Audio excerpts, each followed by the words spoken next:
My parents looked me in the eyes and said, "You don't fit this family image." So stay then, left on a trip with everyone else. So I sold the house they'd been living in rent-free for years, and now they don't fit in anywhere. I've 28 male basically been the family screw-up since I was old enough to disappoint people. You know that family dynamic where there's the golden child and then there's, well, the other one. Yeah, that's me. My brother Joseph is 2 years older and has been the star of the show since day one. Anyway, last month, Joseph got promoted at his company, some middle management position, with a fancy title that probably adds like $10,000 to his salary. Don't get me wrong, good for him. But the way my parents reacted, you'd think he just got elected president or something. The day after he told them about the promotion, Mom called me up all excited. "Ethan, honey, we're planning a little celebration for Joseph's big news. Can you help us set up this weekend?" Now, when my mom says little celebration, what she actually means is invite half the extended family plus all the neighbors and turn it into this massive production. And when she says help set up, she means show up at like 6 a.m. to do all the heavy lifting while Joseph sleeps in until noon. But whatever family is family, right? So I said, sure, I'd help out. Saturday morning, I show up at their house at 6:30 a.m. with coffee and donuts for everyone. Joseph's car isn't even in the driveway yet. Dude was probably out celebrating with his buddies the night before. "Oh, thank goodness you're here," Mom says when she sees me. "We need to get the backyard completely rearranged before the caterer arrives at 10 o'clock. So for the next 4 hours, I'm basically doing manual labor. My back is killing me, but I keep going because this is apparently my role in the family, the helpful one who doesn't complain. The party itself was actually pretty nice. I'll give them that. Good food. Everyone seemed to be having a good time. Around 300 p.m. people started doing toasts. Uncle Mike went first with some speech about hard work and dedication paying off. Then Dad tapped his fork against his glass to get everyone's attention. The whole backyard went quiet and all eyes turned to him. Before we wrap this up, he said with this huge grin on his face, "Your mother and I have one more surprise to share." I was standing near the back with a trash bag in my hand, picking up empty plates. Figured maybe they were going to give Joseph some money for a down payment on a house, or help him buy a new car. Something nice, but not too crazy. What came next, though? Man, I should have seen it coming, but I really didn't. We've decided to take the whole family on an European cruise to celebrate Joseph's achievement. The crowd absolutely lost their minds. People were clapping and cheering, hugging each other, already talking about how amazing it was going to be. I'm standing there still holding the trash bag thinking, okay, cool, this sounds awesome. When do we leave? I started mentally going through my client schedule, figuring out which projects I could wrap up early and which ones I'd need to postpone. After a few minutes of congratulations and excited chatter, I walked over to where my parents were still getting mobbed by relatives wanting details about the trip. I waited for a break in the conversation and then said, "Hey Mom, Dad, this sounds incredible. When's the departure date? I need to clear my calendar and figure out the work situation." The look that crossed Dad's face. I should have known right then something was off. Like I just asked him for his kidney or told him I was joining a cult. Mom got this weird expression too, like she was trying to solve a math problem in her head. "Oh," Dad said, and I could tell his whole tone had changed. "Oh, Ethan." That's when I knew. Before he even finished talking, I knew exactly what was about to happen. But I asked anyway because what else do you do in that situation? "What do you mean?" "Oh, Ethan." The backyard hadn't gone completely quiet, but it definitely felt like people were starting to pay attention to our conversation. My cousin Casey was standing nearby, and I saw her take a step closer like she could sense drama brewing. Well, honey, Mom jumped in trying to sound gentle but somehow making it worse. "We just didn't think you'd really want to come on something like this. Why wouldn't I want to go on a family vacation?" Dad cleared his throat. "Honestly, Ethan, you've never really fit in with the rest of us anyway. This trip is for family members we're actually proud to be seen with." I swear every conversation in that backyard stopped. So there I am, standing in the middle of this backyard party with a trash bag in my hand. And my dad just told me I'm not the kind of family member they're proud to be seen with in front of like 30 people. The silence was so thick, you could cut it with a knife. I could feel everyone staring at me, waiting to see how I'd react. My cousin Casey looked like she wanted to punch somebody. A few of the older relatives were doing that thing where they suddenly find their shoes really interesting. But you know what? I didn't lose it. Didn't start yelling or throw the trash bag at his head or storm off dramatically. I just stood there nodding like he'd told me the weather forecast. "Right," I said. Mom jumped in real quick, trying to do damage control. "What your father means, sweetie, is that someone needs to stay behind and keep an eye on things here. You know, water the plants, get the mail, make sure everything's secure." Plus Dad added, "Apparently not done destroying me yet." This cruise is going to be very social. Lots of networking opportunities, meeting new people, formal dinners. That's just not really your scene, you know. Joseph finally spoke up, but not to defend me or anything. Yeah, man, it's going to be pretty intense. Like 12-hour days sometimes with all the excursions and stuff. Might be better if you just chill here. I wanted to ask what exactly made them think I couldn't handle meeting new people or eating dinner in a nice restaurant, but honestly, what was the point? They'd already made it clear how they saw me. The worst part was listening to other people start to agree with them. Aunt Linda nodded and said, Ethan's always been more of a homebody anyway. Uncle Mike chimed in with, yeah, someone responsible should definitely watch the house. But I just kept nodding and saying, yeah, totally, because what else was I going to do? Have a meltdown in front of the whole family, give them even more reasons to see me as the unstable one. Casey walked over and stood next to me. This is really messed up, she whispered. It's fine, I told her, even though it obviously wasn't. The party kept going after that, but the energy was completely different, at least for me anyway. Everyone else seemed to move on pretty quick, going back to congratulating Joseph and asking excited questions about the cruise. Joseph was showing people pictures of the ship on his phone, pointing out which deck their cabins were on. Mom was already making packing lists and talking about what formal wear she'd need to bring.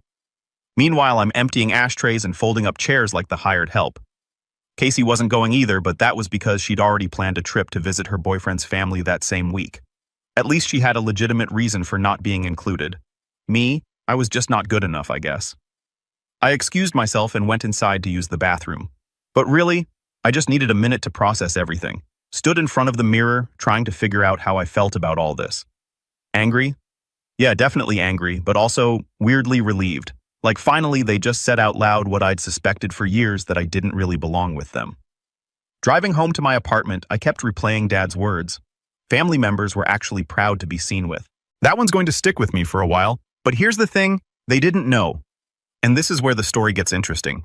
That house they just partied in, the one they want me to house sit while they go on their family bonding cruise. Yeah, that's actually my house. My grandparents bought a modest house in 1987. After my dad lost his job in 2009, my parents moved in with them temporarily, which ended up becoming permanent. Grandpa died suddenly 5 years ago, and Grandma passed 6 months later. Grandpa left the house to me. Parents were shocked. But here's the thing, my parents were already living there, had been for years. All their stuff was there. They'd made it their home. It seemed cruel to just kick them out, especially right after losing both grandparents. So I made a deal with myself. I'd keep the house in my name but let them stay. They were family, right? And maybe having that security would help repair our relationship somehow. Looking back now, that might have been the dumbest thing I ever did. For 5 years I paid all the taxes and maintenance while they lived there rent-free. My parents never offered to help with any of it. Not once. They acted like they were doing me a favor by living there and taking care of the place. Meanwhile, I'm still renting my apartment, building my business slowly, basically living paycheck to paycheck while maintaining a house I don't even live in. Casey would bring it up sometimes. This is ridiculous, Ethan. You're subsidizing their entire living situation while they treat you like garbage. It's not that bad, I'd say, even though deep down I knew she was right. The really twisted part was how they talked about the house. Always our house this and our neighborhood that. They'd complain about property values or talk about renovations they wanted to do, but never actually do anything about it because, hey, someone else was footing the bill. Last year when I was doing my taxes, I calculated how much I'd spent on that house since inheriting it. Between property taxes, insurance, and maintenance, it was over $35,000. $35,000 keeping my parents comfortable while they told everyone I was the family failure. The lawyer had given me all the original paperwork, which I kept in a filing cabinet in my apartment, but I never seriously considered doing anything about it until the party. See, there's something about being told you're not good enough to vacation with your own family that really puts things in perspective. Suddenly, all those years of paying for their housing while they treated me like a disappointment started to feel pretty ridiculous. The morning after the party, I was sitting in my apartment drinking coffee and thinking about their cruise plans. 2 weeks in Europe probably cost them 15 grand easy. Money they had because they weren't paying rent or property taxes or home repairs. That's when I pulled out the filing cabinet and started looking through all the house paperwork again. The deed was crystal clear. Ethan Morrison, sole owner. The insurance policy had my name on it, property tax bills addressed to me.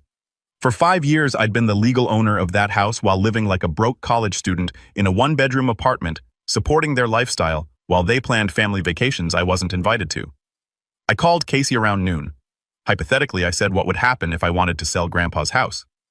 Hypothetically, you'd become about $200,000 richer based on current market values in that neighborhood. Why? Just curious. I looked around my cramped apartment, kitchen barely big enough for one person, no dining room, windows that faced a brick wall. Meanwhile, my parents were living in a 3-bedroom house with a big backyard and 2-car garage. About a lot of things I said. We talked for about an hour. Casey had always been the one person in my family who saw the situation clearly. She knew about the house ownership had been there when the will was read, but she also knew I was too nice for my own good. Casey had been quiet for a while, then she finally spoke. She said she believed Grandpa left me the house for a reason, that he saw the way my parents treated me and wanted to make sure I had something that was truly mine. I shrugged it off at first, gave her a half-hearted maybe, but she wasn't having it. According to her, Grandpa used to complain about how unappreciative my parents were. Said I was the only one who ever visited just to spend time with him, not because I wanted anything. That hit harder than I expected. Looking back, she wasn't wrong. I used to swing by every few weeks, help him with the yard, listen to his stories about working construction or raising kids in the 80s. I never asked him for anything. I just liked being around him. It felt genuine. Casey wasn't done. She said Grandpa once mentioned that he hoped giving me the house would help me learn to stand up for myself, that maybe owning something real would give me the push I needed to grow a spine. I didn't respond right away. I just sat there staring at the property deed on the coffee table, my name printed across the top like it meant something. Then she asked the question that would shift everything. What was I going to do about it? I didn't have an answer yet, but the ideas were starting to come together. So the next 2 weeks before their departure were pretty much torture.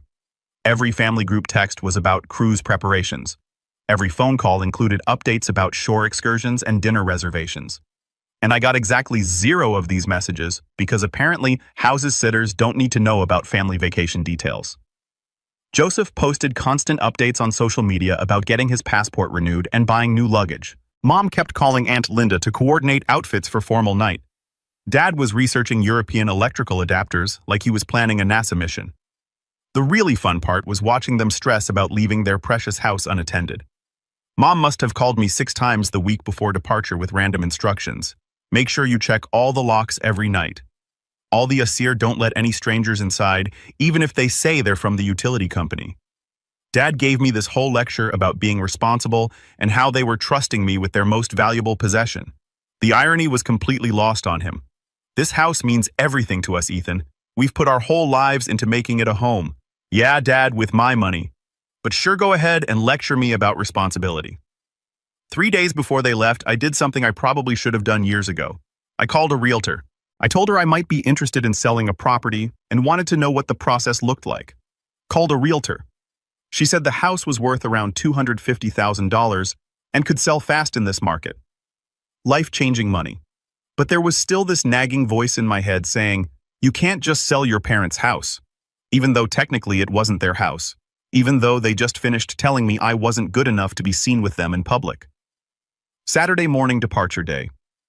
Joseph picked up Mom and Dad at 8 a.m. to drive them to the airport.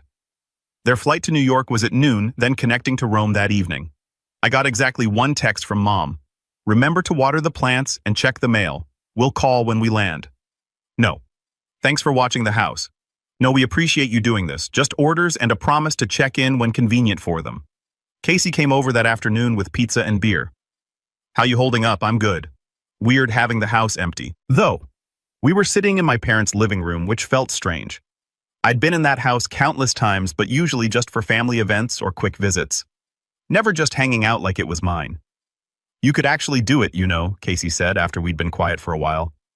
Do what? Sell the house. I'm not saying you should. I'm just saying you could, legally, financially, practically. There's nothing stopping you. I walked around the house while she was talking. Really looked at it for the first time as the owner instead of the guest. The kitchen they'd remodeled with money they saved by not paying rent. The deck Dad had stained last summer with materials I'd paid for. The master bedroom where they slept in a house they thought belonged to them. That night I stayed over sleeping in the guest room. It felt weird but also kind of right. This was supposed to be my house after all. I spent the next morning just walking through every room, really seeing it. The family photos on the walls that included me but always as background decoration. The living room where they'd hosted countless gatherings I'd helped set up, but never felt welcomed at. The backyard where they'd just thrown that party and excluded me from their family vacation. Monday morning, I called the realtor back. That property we discussed, I want to list it. Wonderful. When would you like me to come take a look? How about this afternoon? She showed up at 2 p.m. with her photographer and measuring tools. Spent about an hour going through everything, taking notes and pictures. This is a beautiful property, she said. Well-maintained, good bones, excellent location. I think we can list this at 260 and see what happens. How soon can you have it on the market? I can have the listing live by Thursday morning if you want to move that quickly. Thursday morning. My family would be somewhere over the Mediterranean posting photos of their amazing vacation while I handled things back home. Let's do it, I said. Tuesday. I spent organizing all the legal paperwork, made copies of everything, put the originals in a safe deposit box I'd rented specifically for this. My realtor helped me understand all the disclosure requirements and paperwork I'd need to complete. Wednesday, the photographer came back for professional listing photos. Weird seeing strangers walking through the house taking pictures, but also kind of exciting. That evening, I got my first family vacation update. A group text with photos from the ship. Everyone looking tanned and happy. Having the most amazing time, Mom wrote. Family cruise was the best idea ever. I looked at those photos for a long time. Joseph, with his arm around Dad at the captain's dinner. Mom and Aunt Linda laughing at some comedy show. Everyone dressed up and looking like they belonged in a travel brochure. The family that I wasn't proud enough to be part of. By Friday afternoon, we had 4 offers. All cash, all above asking price. Sunday morning, I accepted an offer from a young couple with twin babies. They seemed nice, excited about the neighborhood, planning to turn the guest room into a nursery. Casey came over to celebrate with takeout Chinese food. How does it feel, Scary? Exciting. Like I'm finally doing something for myself instead of just accepting whatever they decide I deserve. Your grandfather would be proud. Yeah, I think he would be. 3 days later, while my family was posting pictures from some Roman museum, I signed the purchase agreement. 2 weeks until closing, 2 weeks until they came home to discover their house belonged to someone else. I couldn't wait to see their faces. The really tricky part was dealing with all my parents' belongings. Like they had 30 years worth of accumulated stuff in that house. Furniture, clothes, kitchen equipment, photo albums, Dad's workshop in the garage, Mom's craft room. I couldn't just leave it all there for the new owners. But I also couldn't exactly ask my parents what they wanted to keep while they were sipping drinks on a cruise ship. So I hired a moving company, told them it was a family relocation situation, and I needed everything packed up professionally and put into storage. Cost me about $2,800, but honestly, it was worth it not to have to go through all their personal stuff myself. The moving guys showed up on a Wednesday morning with a huge truck and about 6 workers. I gave them instructions to pack everything except basic furniture that came with the house originally. Keep family photos, personal items, anything that looked sentimental or valuable. It was surreal watching strangers wrap up my parents' entire life. Mom's collection of ceramic angels that she'd been building for 20 years. Dad's vintage beer mug collection that he displayed in the den. The china cabinet with dishes they only used for holidays. One of the movers asked me where I wanted them to put a box of photo albums. Storage unit. I said, everything goes to storage. You sure you don't want to keep any of this stuff? I looked at the photo albums. Probably hundreds of family pictures in there. Vacations, birthdays, graduations, Christmas mornings, memories of a family that had just told me I wasn't good enough to vacation with them. Nah, I'm good. The whole packing process took about 8 hours. By evening, the house was basically empty except for the appliances and basic furniture. It looked completely different without all their personal touches. Bigger somehow, but also kind of sad. I spent that night in the empty house one last time, ordered pizza and ate it sitting on the kitchen floor since all the dining room furniture was gone. Tried to imagine what it would have been like growing up here, feeling like I actually belonged. The storage unit I rented was one of those big climate-controlled ones across town. I paid for 6 months up front and kept the only key. Figured that was generous enough considering they were getting free storage for household items from a house they didn't even own. My parents' flight was supposed to land Wednesday evening, so the timing was cutting it close but doable. That morning I woke up feeling weird. Not nervous exactly, but like I was about to cross some line I couldn't uncross. Once those papers were signed, that was it. No going back. Casey texted me around 10 a.m. Today's the day. You ready for this? As ready as I'll ever be. Want me to come to the closing for moral support? Nah, I got this, but thanks. The closing was at some lawyer's office downtown. Really fancy place with marble floors and dark wood paneling made me feel like I was doing something important and official. When we got to the financial section, I almost choked. After realtor fees, closing costs, and various taxes, the net proceeds came to $247,800, more money than I'd ever seen in my life. How would you like to receive the funds wire transfer to my checking account? I guess we can do that. It'll be processed today and should show up in your account by tomorrow morning. After everyone else left, I sat in my car outside the lawyer's office for like 20 minutes, just processing what had just happened. I'd sold my family's house, my grandfather's house, the house I'd inherited and maintained for 5 years while being treated like a disappointment. It was done. No more property taxes, no more maintenance costs, no more subsidizing my parents' lifestyle while they excluded me from family activities. My phone buzzed with a notification from my banking app. Large deposit pending. $247,800, $250,000 from a house my grandfather left me because he wanted me to have security and stability. I drove to the storage unit to drop off the key and access information. Left it in an envelope with a note. Your belongings are in Unit 247B, paid through January. Code is 0925, same as Joseph's promotion date since that seemed important to everyone. Then I went home to my apartment and waited. Wednesday evening I got a group text from Joseph. Landed. Amazing trip. Can't wait to tell everyone about it. Heading home now. I turned off my phone and went to bed early. Tomorrow was going to be interesting. Thursday morning, I woke up to 17 missed calls and about 30 text messages. It was time for the homecoming. First call came in around 6:30 p.m., Wednesday, probably right when they pulled into the driveway and saw unfamiliar cars parked there. Then a rapid-fire series of calls and texts. As the situation escalated, Joseph's messages started confused. Dude, there are people in the house, then worried. Ethan, call me back. Something's wrong. Then angry. What the hell is happening? Answer your phone. Mom's texts were all panic mode. Ethan, please call immediately. There's been some mistake. These people say they own our house now. I don't understand what's happening. Dad's voicemails got progressively more furious. Started with demanding explanations, moved into accusations about how I must have screwed something up, ended with threats about what would happen when he figured out how to fix this mess. The best part was reading between the lines and imagining the scene. Picture this. They roll up to their house after 2 weeks of luxury cruise dining and European sightseeing, probably talking about what a great time they had bonding as a family. Dad's got a tan. Mom picked up some Italian leather purse. Joseph's already planning his next vacation. Then they see Mark's Honda Civic in the driveway, where Dad's truck should be parked. Maybe some kids' toys on the front lawn, different curtains in the windows. I bet Dad's first instinct was to march up and demand these trespassers explain themselves. Can you imagine Mark answering the door, probably holding one of his twin babies, confused about why these people think they live in his house? The police got called at some point Wednesday night. I could tell because one of Dad's later voicemails mentioned talking to officers who confirmed the sale was legal but couldn't explain how it happened. By Thursday morning, the tone of the messages had shifted. Less confusion, more rage. They'd clearly figured out that I was involved somehow, even if they didn't understand the full scope yet. I let them stew for most of the morning while I handled some business stuff. Around noon, I finally called Dad back. He answered before the first ring finished. Ethan, what the hell is going on? There are strangers living in our house. Hey Dad, how was the cruise?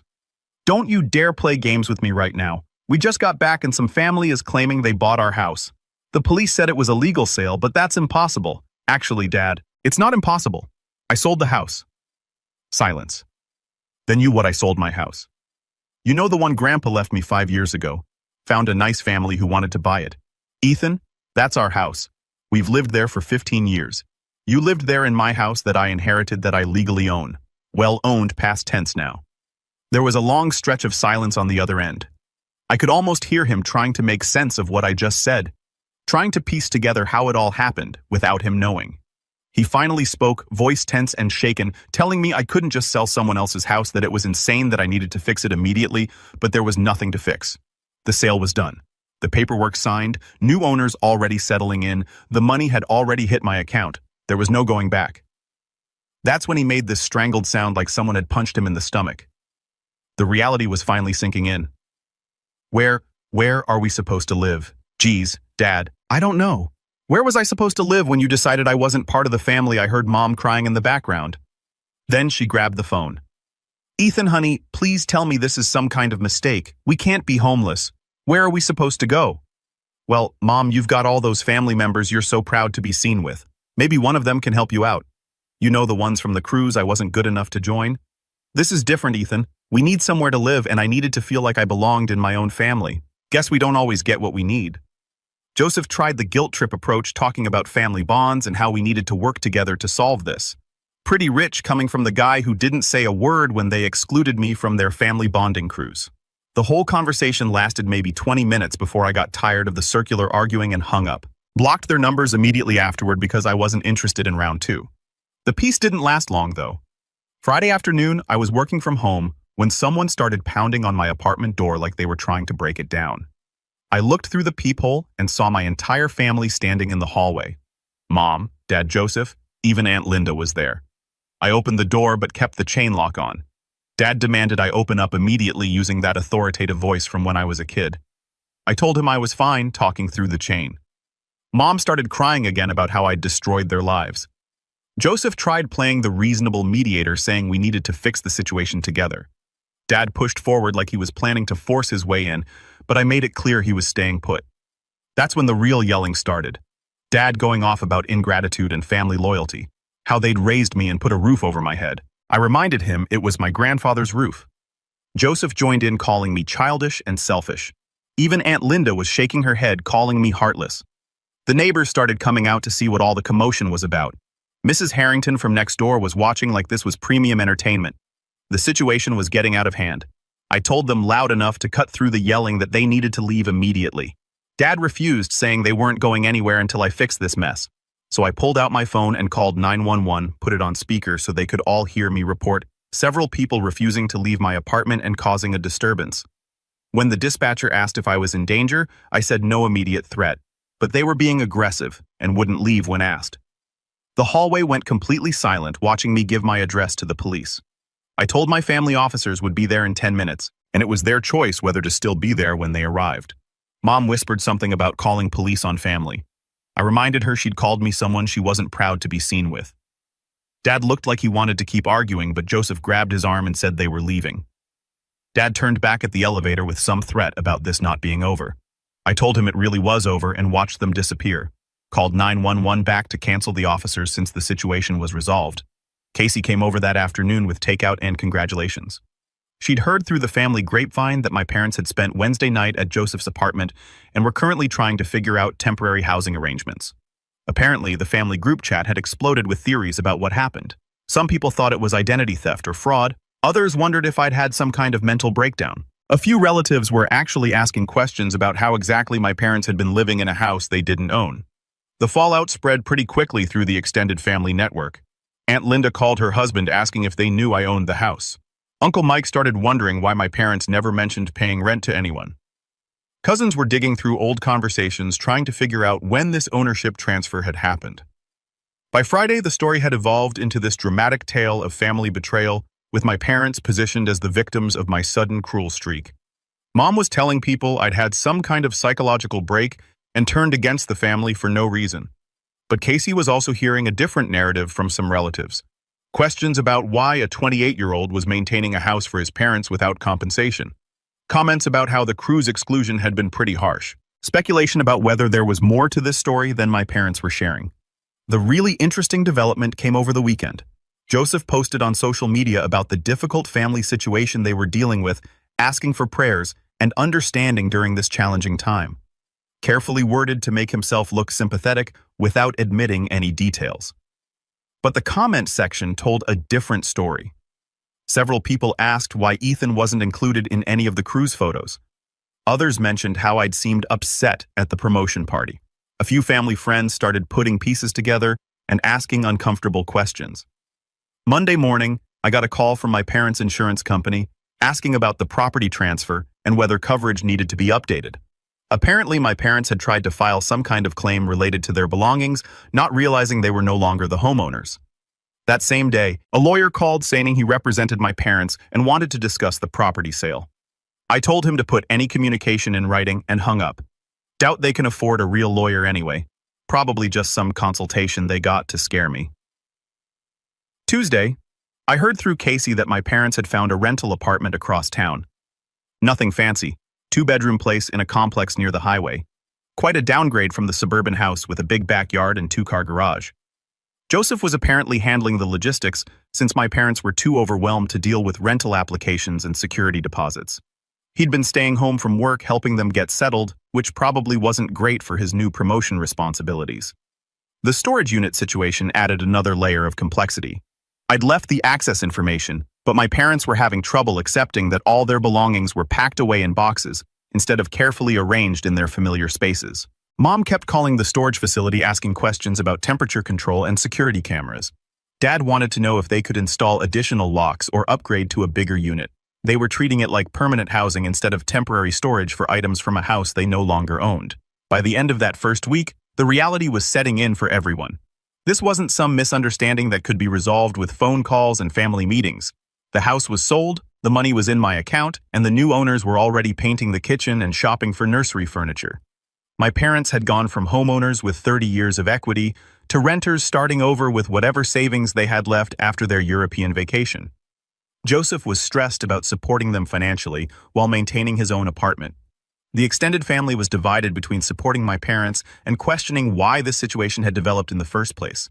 And me, I was apartment hunting in better neighborhoods, researching business expansion opportunities, and sleeping better than I had in years. Turns out there's something incredibly liberating about finally standing up for yourself after decades of being treated like the family disappointment. Who knew that refusing to be useful could feel so satisfying?